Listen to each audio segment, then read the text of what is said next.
இங்கே வந்திருக்கும் அனைத்து ஊடக நண்பர்களுக்கும் இனிய மாலை வணக்கம். கண்ணன் அவர்களுக்கு வாழ்த்துக்கள். காந்தாரி திரைப்படம் ஜூலை வெளியாக நீங்கள் போட்டு இன்றைக்கி நம்ம முன்னாடி டீசர் அண்ட் அந்த மேக்கிங் காமிச்சிருக்காரு. அவருக்கு என்னுடைய வாழ்த்துக்கள். முடிங்க கண்ணன், உட்காருங்க, கொஞ்சம் பேசணும். வாழ்த்து சொல்லுங்கள். கண்ணன் கூட நான் கிட்டத்தட்ட 15 வருஷம் பழக்கம். 2008 ஆரம்பித்து இப்போ 15 வருஷம் தாண்டி கண்டேன் காதலில் ஆரம்பித்து நான் கண்டேன் கண்ணனை 2008 என்ன ஜான்சன். அப்போத்துலேருந்து இப்போ வரையும் நானும் அவரும் பிரிய முடியல. அந்த ஒரு என்ன சொல்கிறது, ரொமான்ஸ் பண்ணிகிட்ருக்கோம். 2 பேருக்கும் சண்டை நடக்கும், 2 பேருக்கும் அன்பு சண்டை எல்லாம் நடக்கும். ஆனாலும் அவரை மாதிரி ஒரு ரிலன்ட்லெஸ் பேஷனேட் ஃபிலிம் மேக்கரை பார்க்க முடியாது. ஒரு சினிமா எடுக்கிறத வந்து எனக்கு பிடிச்சது இதுதான், எனக்கு இதுதான் தெரியும், நான் இதை வந்து பண்ணுவேன் அப்படின்னு சொல்லிட்டு ரொம்ப ரிலன்ட்லெஸ்ஸில் அவ்வளோ சேலஞ்சஸில் படம் பண்ணிகிட்டே இருப்பார். எனக்கு அவர் பார்க்கும்போதே ரொம்ப ஆச்சரியமாக இருக்கும். இந்தளவு கான்ஃபிடென்ஸ், இந்தளவு ஒரு நம்பிக்கை, தன் மீது நம்பிக்கை. நானே பணம் போட்டு நானே பணம் ஃபைனான்ஸ் வாங்கி நான் எப்படியோ யாருக்கிட்டையாவது போய் ரிக்வெஸ்ட் பண்ணி ஒரு படம் எடுப்பேன், அது மூலமாக வெளியில் வந்துடுவேன், அடுத்த கட்ட இன்னொரு படம் ஆரம்பிப்பேன் அப்படின்னு சொல்லிட்டு ஒரு பேஷனேட்டாக ரிலன்ட்லெஸ்ஸாக கண்டினியூஸாக ஒர்க் பண்ணுற ஒரு ஃபிலிம் மேக்கராக கண்ணனை பார்க்குறேன். Kannan is truly an inspiration எனக்கு. நான் அந்தளவு ரிலன்ட்லெஸ்லாம் கிடையாது. நான் ரொம்ப பயப்படுவேன், ரொம்ப யோசிச்சுட்டே இருப்பேன். நான் யோசிக்கிறதுக்குள்ள ஒரு படம் பண்ணி முடிச்சிடுவார். அந்தளவு ஸ்பீடு கண்ணனுடைய ஸ்பீடு. காந்தாரி பொறுத்தவரையும் வந்து முதல்ல நான் வந்து தொல்காப்பியனுக்கு வாழ்த்து சொல்லணும். தொல்காப்பியன் தான் இந்த படத்தினுடைய கதை வந்து என்கிட்ட வந்து ஒரு தடவை சொன்னார். அவர் காந்தாரின்னு சொல்லலை, அவர் வேற ஒரு கதை ஒன்று வச்சுருந்தார். ஒரு டைட்டில் வேற ஒன்று வச்சுட்டு, டைட்டிலே இல்லை, ஒரு ஸ்டோரி ஒன்று கொடுத்தாரு. தொல்காப்பியன் எழுந்துங்க, இங்கே வாங்க, எல்லோரும் மீடியா முன்னாடி உங்களுக்கு தெரியட்டும், எல்லாருக்கும் இங்கே வாங்க, ஸ்டேஜுக்கு வாங்க. அவர் வந்து ரொம்ப என்கிட்ட வந்து என்ன சொன்னார், நான் சினிமாக்காக கதை எழுதணும், ரொம்ப நாள் ஆசை சார். நான் வந்து நிறைய கிரிட்டிக்ஸ் எல்லாம் பண்ணியிருக்காரு, நிறைய ஃபேஸ்புக்கிலலாம் அவர் எழுதியிருக்காரு.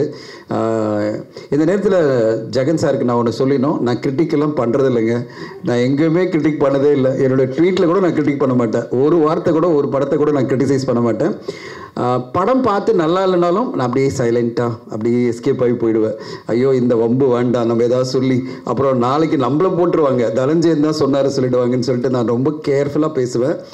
படம் நல்லா இருந்தேன்னா அங்கேயே பேசி கொண்டாடி அவங்கள வாழ்த்து சொல்லி இது பண்ணுவேன். படம் எனக்கு ஓரளவு பிடிக்கல அப்படின்னா நான் அப்படியே சைலண்ட்டாக எப்படியெல்லாம் பாலிஷாக சொல்லணுமோ சொல்லி ஒதுங்கிடுவேன். மிஸ்டர் ஜெகன் நான் என்றைக்குமே கிரிட்டிக் பண்ணதே இல்லை. அதனால தான் என்னை நிறைய பேர் படம் பார்க்க கூப்பிட்றாங்க. ஏன்னா திட்டமாட்டார், நல்லா இருந்தால் அப்ரிஷியேட் பண்ணுவார் அப்படின்றதுக்காக தான் கூப்பிட்றாங்க. ஸோ காந்தாரிக்கு வருவோம். தொல்காப்பியன் என்கிட்ட வந்து ஒரு 2 வருஷம் முன்னாடி ஒரு கதை ஒன்று கொடுத்தாரு. ஒரு படிங்க சார் அப்படின்னாரு. நானும் எங்களுடைய டீம் ஸ்கிரிப்டிக் எங்களுக்கு ஒரு டீம் இருக்குது, டீம் படித்தோம்.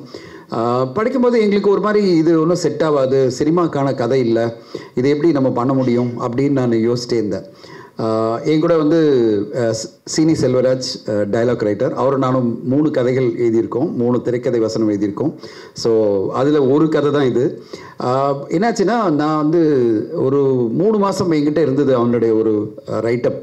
அப்புறம் நான் பண்ண ஒரு நாள் யோசித்தேன், எனக்கு செட் ஆகாது இதுன்னு சொல்லிட்டு அவரை கூப்பிட்டு, தொல்காப்பியன் சார் நீங்கள் எடுத்துகிட்டு போயிடுங்க, இது எனக்கு செட் ஆகலை, எனக்கு மண்டையில் எதுவுமே ஏறலை அப்படின்னு சொன்னேன். இந்த கதை வந்து ஒன்றுமே செட் ஆகலை அப்படின்னு சொன்னேன். அப்போது இது திருப்பி என்னை பார்க்கணுன்னு பிடிவாதமாக அவர் வந்து கண்ணன் சார் மாதிரியே வந்து தொல்காப்பியன் பிடிவாதமாக உங்களை பார்த்தே ஆகணும் அப்படின்னாரு. அப்புறம் வாங்க பார்க்கலாம் ஆஃபீஸ்க்குன்னு சொல்ல வரும்போது வந்து தொல்காப்பியன் சொன்ன வார்த்தை என்னென்னா, சார் நான் எனக்கு 50 வருஷம் தாண்டிடுச்சு, திரைப்படத்தில் என் பேர் வரவே இல்லை, நானும் இந்த சினிமாவில் நானும் போராடிட்டுருக்கேன், இந்த கதையில் ஏதோ ஒரு ஆழமான உணர்வு இருக்குது அண்ட் அழுத்தமான எமோஷன் இருக்குது, இதை நீங்கள் நினச்சா ஏதாவது ஒன்று பண்ண முடியும், எனக்காக இதை வந்து எடுத்து என்னவாது பண்ணுங்கள், ஆனால் இந்த கதையை வந்து சினிமாவை கொண்டு வாங்க, இது ஐடியாவாக எடுத்துக்கிட்டீங்க, இதுலேருந்து டெவலப் பண்ண முடியுமா அப்படின்னு ஒரு மனிதனுடைய ஆசை வெளிப்படுத்தினார். அப்படி பார்த்தேன், இந்த மனுஷனுக்கு இவ்வளோ பேஷன் இத்தனை வருஷம் கடந்த பிறகும் தன் படம் வந்து தன் கதை எப்படியாவது சினிமாவில் வரணுன்றதுக்காக ஒரு போராட்டம் பண்ணுறாரு அப்படின்னு சொல்லிட்டு திருப்பி கொடுத்துங்க, போங்க நீங்கள் கிளம்புங்க அப்படின்னேன். எதுக்காக கதையாக சொல்கிறேன்னா, ஒரு திரைக்கதை உருவாகிறதே ஒரு சுவாரஸ்யமான விஷயம், அது உங்களுக்கு தெரியுன்றதுக்காக சொல்கிறேன். அப்புறம் திருப்பி போங்க, நீங்கள் பரவாயில்ல நான் யோசிக்கிறேன் அப்படின்னு சொல்லிட்டு நான் யோசிச்சுட்டே இருந்தேன். அவர் சொன்ன கதையில் எனக்கு 2 விஷயங்கள் ரொம்ப பிடிச்சிருந்தது, மீதியெல்லாம் நம்ம உருவாக்கலாம் அப்படின்னு. நரிக்குறவர்கள் வாழ்க்கையை பற்றி ஒரு கதை எழுதியிருந்தார். அந்த நரிக்குறவர்கள் வாழ்க்கையிலுடைய சம்பிரதாயங்கள், அந்த குடும்பங்களில் நடக்கிற விஷயங்கள், அதுலேருந்து ஒரு பொண்ணுக்கு என்ன விஷயம் நடக்குது, அது வந்து எப்படி நடக்கும் அப்படின்னு ஒரு சின்ன தாட் இருந்தது. நான் நினச்சேன் நரிக்குறவர்களை வச்சு ஒரு அருமையான ஒரு கதை ஏன் பண்ணக்கூடாது. அப்புறம் அப்படியே யோசிச்சிட்டே இருந்தபோது எனக்கு தோணுச்சு, இதே டியூவல் ஆக்ஷன் பண்ணால் எப்படி இருக்கும், இந்த கதை கேரக்டரை மாற்றி ஒன்று பண்ணா இருக்கும் அப்படின்னு. சீனி செல்வராஜ் என்னுடைய ஆல்டர் யூகோ மாதிரி. அவர் உடனே நான் சொல்ல சார் இது சூப்பராக இருக்குது, இது இப்படி பண்ணலாம் அப்படி பண்ணலாம் சொல்லிட்டு நாங்கள் என்ன பண்ணோம், ஒரு 15 நாள் உட்காந்து நாங்கள் கண்டினியூஸாக 2 பேர் தான் டிஸ்கஸ் பண்ணி அந்த கதையை நாங்கள் மெருகேற்றி வந்துட்டே இருந்தோம். அவர் கதை என்ன சொல்ல வந்தார், அந்த கோர் ஐடியா மட்டும் எடுத்துக்கிட்டு நாங்கள் ஒரு திரைக்கதை உருவாக்கினோம். நான் வந்து யோசிச்சுட்டே இருந்தேன், இந்த கதை அவர் நினச்ச அந்த கதை எப்படியாவது தெரியல வரணும்னா அதை எப்படி கமர்ஷியலாக கொண்டு வரணும், அதுக்கான என்னென்ன விஷயங்கள்லாம் பண்ணலாம் அப்படின்னு நான் உட்காந்து ஒரு 15 நாள் எழுதிட்டே இருந்தேன். நான் எழுதி அனுப்பிட்டே இருப்பேன். செல்வராஜ் எனக்கு சீனி செல்வராஜ் ரிஜெக்ட் பண்ணுவார், இது சரியில்லை சார், அது சரியில்லை, அது அந்த படத்தில் வந்து இந்த படத்தில் வந்தது சரி. ஐயோ, நான் நிறைய படம் பார்த்து எல்லாமே மைண்டில் இருக்குது, அந்த சீனாக வருது திருப்பி மாற்றி திருப்பி ஒன்று எழுதி தருவேன். அப்படி எழுதி நானும் சீனியும் உட்காந்து ஸ்க்ரீன் பிளே நான் எழுதி முடித்தேன். அப்புறம் டைலாக் ஃபுல்லாக செல்வராஜ் எழுதினார். எனக்கு நிறைய டைலாக்லாம் தோணுச்சு. இதுக்காக நாங்கள் வந்து ஸ்பெசிஃபிக்காக நரிக்குறவர் கம்யூனிட்டி எல்லாம் போய் அவங்களோட டைலாக்லாம் ரெக்கார்ட் பண்ணோம். இந்த படத்தில் மிக முக்கியமான விஷயம் பார்த்திங்கன்னா, நிறைய டைலாக்ஸ் வந்து நரிக்குறவர்கள் பேசின டைலாக்கை வந்து செல்வராஜ் பல்லாவரம் பக்கத்தில் இருக்கிற நரிக்குறவர் கம்யூனிட்டி போயிட்டு அவங்க என்னென்ன பேசுவாங்க, அந்த டைலாக்னுடைய அர்த்தங்கள் என்ன, இதுக்கு இந்த கதையில் நாங்கள் எழுதின வசனங்களுக்கு என்ன மாதிரி நரிக்குறவர்கள் வசனம், அந்த டைலாக் எப்படி இருக்கணும் அப்படின்னு சொல்லிட்டு எல்லாம் எழுதணும். அதுக்கான ஒரு உழைப்பை நாங்கள் போட்டோம். இது வந்து சாதாரணமான ஒரு படமாக இருக்கக்கூடாது, அதுக்கு அந்த கம்யூனிட்டி பேசுகிற டைலாக்கோட ஒரு கதை நகரணும் அப்படின்னு சொல்லிட்டு நானும் சீனி செல்வராஜும் சேர்ந்து அதை ஃபுல்லாக எழுதி ஒரு பவுண்ட் ஸ்கிரிப்டாக ரெடி பண்ணது வந்து கண்ணனுக்காக இல்லை, அது இப்போ சொல்லிடுறேன். நான் எழுதி பவுண்ட் ஸ்கிரிப்ட் ரெடி பண்ணி முடித்த உடனே எங்கள் 2 பேரும் ரொம்ப எக்ஸைட் ஆகிட்டோம். ரொம்ப நல்லா வந்திருக்கு, இதை வந்து ஒரு பெரிய ஆர்டிஸ்ட் பண்ணால் நல்லாயிருக்கும் அப்படின்னும் போது சீனி சொன்னார், சார் மேடம் நயன்தாரா கிட்ட எப்படியாவது பிச் பண்ணுங்கள், இல்லைனா த்ரிஷா வச்சு பண்ணுங்க அப்படின்னு கேட்டார். சரி நம்ம பிச் பண்ண ஆரம்பிப்போம் அப்படின்னு சொல்லிட்டு நான் ஆரம்பித்து நான் வந்து நயன்தாரா மேடத்துக்கு பிச் பண்ணலாம் அப்படின்னு சொல்லிட்டு நான் வந்து அதுக்கான எஃபர்ட் போயிட்டே இருக்கும்போது திடீர்னு ஒரு ஃபோன் அடிக்குது, மிஸ்டர் ஆர் கண்ணன். என்ன அப்படின்னா, சார் உங்களை அர்ஜென்ட்டாக பார்க்கணும். என்ன அப்படின்னா வரேன் அப்படின்னாரு. வந்துட்டு என்ன சொன்னார், சார் அல்சிகா டேட்டு எனக்கு கிடச்சிருக்கு, ஆனால் நான் சொன்ன கதை அவங்களுக்கு செட் ஆகலை, அவங்களுக்கு ஒரு கதை தேவைப்படுது, நீங்கள் கதை ஏதாவது ரெடியாக இருக்கா சார் அப்படின்றாரு. என்னடா இது, இப்படி ஒரு கதை அவங்களுக்கு தான் போய் செட் ஆகணுன்றது விதின்ற மாதிரியே இருக்குது எல்லாமே. நான் சொன்னேன், சரி நான் சொல்கிறேன், கதை சொல்கிறேன், நீங்கள் கேட்குறீங்களா அப்படின்னா. நான் சொன்ன உடனே நான் கதை சொல்லி 15 நிமிஷமே சொல்கிறாரு, சார் சூப்பராக இருக்குது சார், இனிமேல் நீங்கள் எனக்கு சொல்லாதீங்க, நீங்கள் வாங்க அன்சிகாவுக்கு சொல்லுங்கன்றார். நான் அது என்ன வர சொல்கிறேன் அப்படின்னு, நான் உனக்கு சொல்கிறேன் நீ போய் சொல்லுப்பாருண்ணா. இல்லை நீங்கள் வாங்கினார். ஸோ நானும் கண்ணன் அவர்களும் பாம்பே போயிட்டு அன்சிகாவுக்கு போகும்போது அன்சிகா என்ன நினச்சாங்க, தயாரிப்பாளர் தனஞ்சன் இதுக்கு வராரு, டைரக்டர் தானே வரணும் அப்படின்ன உடனே கண்ணன் சொன்னார், அவர் தான் ஸ்க்ரீன் பிளே டைலாக்லாம் சொல்லியிருக்காரு அப்படின்னாரா. அன்சிகா கேட்டாங்க, நீங்கள் கதை சொல்ல போகிறீங்களா? ஆமாம் மேடம் நான் தான் சொல்ல போகிறேன் அப்படின்னு. சொல்லுங்கள் அப்படின்னாங்க. But I have to appreciate her. கிட்டத்தட்ட 2.5 hours I was narrating the story. நான் ஸ்டாப்பாக she was sitting and listening. எனக்கு அதுதான் ஆச்சரியமாக இருந்தது. அதாவது ஒரே ரீசனாக நான் இங்கிலீஷில் நரேட் பண்ணுறேன், ஷி குட் ஃபாலோ. தமிழில் நரேட் பண்ணல, நாங்கள் கண்டினியூஸாக சீன் பை சீன் இங்கிலீஷில் நரேட் பண்ணுறேன். At the end of 2.5 hours அவங்க கேட்ட ஒரே கேள்வி, சார் சூப்பராக வந்திருக்கு கதை, ரொம்ப பிடிச்சிருக்கு எனக்கு, ஒன்று இது பிரம்மாண்டமான மேக்கிங் இருக்குது, இவ்வளோ மேக்கிங் எஃபர்ட் இருக்குது, நான் இவ்வளோ உழைப்பு கொடுக்க வேண்டியிருக்கு, இது கண்ணன் சாரால் எக்ஸிக்யூட் பண்ண முடியுமா, அதாவது ஃபைனான்ஷியலி இவ்வளோ பெரிய பட்ஜெட்டு இவ்வளோ பெரிய மேக்கிங் இருக்குது, இதெல்லாம் அவரால் பண்ண முடியுமா? நான் எங்கிட்ட அவர் வந்தப்போ வேற ஒரு கதை சொன்னார், அது செட் ஆகலை, ஆனால் அக்ரிமெண்ட் போட்டுட்டோம், ஆனால் இப்போ இந்த கதையை எடுக்கணும்னா இந்தளவு பட்ஜெட் தேவைப்படுமே, இதெல்லாம் பண்ண முடியுமான்னா நம்ம கண்ணன் சார்கிட்ட ஒன்றே தான், எப்போவுமே எஸ் சார் பண்ணிடலாம் சார் அப்படி தான் சொல்லுவார். அவர் உடனே என்ன சொன்னார் அன்சிகா கிட்ட, நான் பண்ணிடுறேன் மேடம் கவலைப்படாதீங்க, உங்களுக்கு கதை ஓகே தானே அப்படின்னாரு. ஐயோ கதை சூப்பராக இருக்குது நான் பண்ணிடுறேன் அப்படின்னு சொல்லிட்டு அன்றைக்கி ஆரம்பித்து, அது பிறகு நாங்கள் ஷூட்டிங் ஆரம்பித்தப்போலாம் எக்ஸைட்டிங். ஷூட்டிங் ஆரம்பித்த ஃபஸ்ட் டே வந்து என்கிட்ட சொல்கிறாங்க, எனக்கு இந்த சீன்ஸ்லாம் எனக்கு உடன்பாடு இல்லை, இந்த கதையில் இந்த இது வந்து எனக்கு சில மாற்றணும் சொல்லி அன்றைக்கி திருப்பி உட்காந்து நாங்கள் அவங்க அதனால் வேலிடான சில ஐடியாலாம் சொன்னாங்க. ஏன்னா அப்போ தான் அவங்களுக்கு தோணுது சில விஷயங்கள்லாம் இது பண்ணால் நல்லா இருக்குமே என்ன. But we are very very accommodative. நாங்கள் வந்து பிடிவாதமாக இப்படி சொன்னால் இப்படி மாற்ற முடியல. ஷூட்டிங் ஸ்பாட்டில் உட்காந்துருக்கேன், என்கிட்ட வந்து அன்சிகாவும் அவங்க அம்மா சொல்லும்போது, இல்லை இது எங்களுக்கு ஒத்து வராது, இந்த பேட்டர்னை கொஞ்சம் மாற்றினா நல்லாயிருக்கும், இந்த இதுக்கு நான் வர முடியாது, என்ன பிகாஸ் அப்போ தான் அவங்க மேரேஜ் ஆகுது. அவங்க சொல்கிறாங்க மேரேஜுக்கு நான் போகிறேன், இப்போ போய் இந்த சீன்லாம் நான் பண்ண முடியாது அப்படின்னு சொன்ன உடனே, சரி மேரேஜுக்கு போகும்போது உங்களால் இந்த சீன்ஸ்லாம் பண்ண முடியாதுல்ல, அப்போ நான் மாற்றுறேன் அப்படின்னு சொல்லிட்டு 1 டேயில் உட்காந்து நானும் சீனியும் உட்காந்துட்டு திருப்பி கிட்டத்தட்ட ஒரு 18-20 சீனை ரீரைட், அவங்களுக்காக அவங்களுடைய வாழ்க்கை தரம் மாறும்போது சில விஷயங்கள் பண்ண முடியாது அவங்களால, சரின்னு சொல்லிட்டு அதெல்லாம் மாற்றி அது பிறகு ஒரு பக்கா ஸ்கிரிப்டாக எடுத்து அந்த என்டையர் டீமுக்கு டைரக்ட் பண்ணி Kannan, cinematographer Balasubramaniam sir, art director Jijo எல்லாம் ஒன்றா உட்காந்து கதையை நான் நரேட் பண்ணேன்.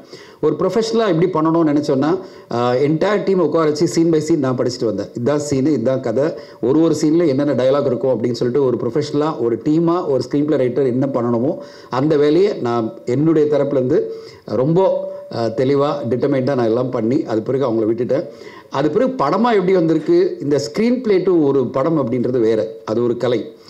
ஸ்கிரிப்ட் ஸ்க்ரீன் அப்படின்னு சொல்லுவாங்க. நீங்கள் ஸ்கிரிப்டை பிரமாதமாக எழுதினாலும் ஸ்க்ரீன் பிளே என்ன பண்ணாலும் ஸ்க்ரீனில் எப்படி வருதுன்றது ஒரு டைரக்டருடைய கைங்கரியம். அது ஒரு டைரக்டர் எந்தளவு அதை வந்து டிரான்ஸ்லேட் பண்ணியிருக்காருன்றது நீங்கள் பார்த்து சொல்லணும். கதையாக நீங்கள் பார்த்து சொல்லுங்கள். படமாக பார்க்கும்போது எனக்கு என்னென்னா பரவாயில்ல, நம்ம கதை வந்து இப்படியெல்லாம் எதிர்பார்க்கல, ஏன்னா கண்ணனுக்கு இப்படியெல்லாம் தோணி இருக்குது, நம்ம கதையை வந்து இப்படி மாற்றி பண்ணியிருக்காரு, அது அவருடைய சுதந்திரம். ஏன்னா ஒரு டைரக்டருக்கான ஒரு சுதந்திரத்தை நம்ம வந்து எப்போவுமே விட்டாகணும். ஏன் ஸ்க்ரீன் பிளே இருக்கிற ஒரு ஷாட்டை இப்படி தான் வரணும்னு சொன்னால் அப்போ நான் தான் டைரக்ட் பண்ணணும். ஸோ அது இல்லாமல் நான் கண்ணன்கிட்ட சொன்ன ஒரே விஷயம், இது உன்னுடைய கதைப்பா, நீ கேட்ட, நான் கொடுத்துட்டேன், இதுக்கு பிறகு நீங்கள் என்ன மாற்றி கொண்டு வரீங்களோ அது உங்களுடைய ஸ்கிரிப்ட் ஸ்க்ரீன் அப்படின்னு சொல்லியிருக்கேன். அது ஸ்க்ரீனில் வரும்போது அது என்ன மாதிரி ஒரு இம்பேக்டோட வருது, அது உங்களுக்கு எப்படியெல்லாம் அப்பீல் ஆகுதுன்றதை நீங்கள் பார்த்து சொல்லணும். நான் வெயிட் பண்ணிகிட்ருக்கேன். ஒரு ஸ்க்ரீன் பிளேவாக தொல்காப்பியன் அவர்கள் ஆசைப்பட்ட அந்த கதையை ஒரு திரை வடிவத்தில் கொண்டு வரதுக்கு என்னாலான முயற்சிகள் எடுத்தது எனக்கு ரொம்ப சந்தோஷம். என் கூட சீனி செல்வராஜ், வாங்க சீனி செல்வராஜ் அடுத்து 2 படம் இப்போ தான் கதை திரைக்கதை வசனம் எழுதியிருக்காரு, அடுத்து அவரே டைரக்ட் பண்ண போகிறாரு. அண்ட் வெரி டேலண்டட் சீனி செல்வராஜ். அண்ட் அவருக்கும் இந்த படம் வந்து முதல் முறையாக ஸ்க்ரீனில் அவர் பேர் வருதுன்றது அவருக்கு சந்தோஷம், டைலாக் ரைட்டராக. ஸோ எனக்கு என்ன சந்தோஷம்னா, நாங்கள் ஒரு பவுண்ட் ஸ்கிரிப்டை கொண்டு போய் கொடுத்து கண்ணன் அதை வந்து டிரான்ஸ்லேட் பண்ணி ஒரு திரைப்படமாக இன்னைக்கு கொண்டு வந்து அந்த டைட்டில் கூட காந்தாரி நாங்கள் வச்சோம். அவர் வேற ஒரு டைட்டில் சொன்னார். அப்புறம் நான் கண்ணன்கிட்ட கால் பண்ணி சொன்னேன், கண்ணன் இந்த கதைக்கு காந்தாரி தான் நல்லாயிருக்கும் அப்படின்னு சொல்லி நான் சொன்னேன். உடனே அவர் ரொம்ப சூப்பராக இருக்குது சார், பண்ணிடலாம் சார் அப்படின்னாரு.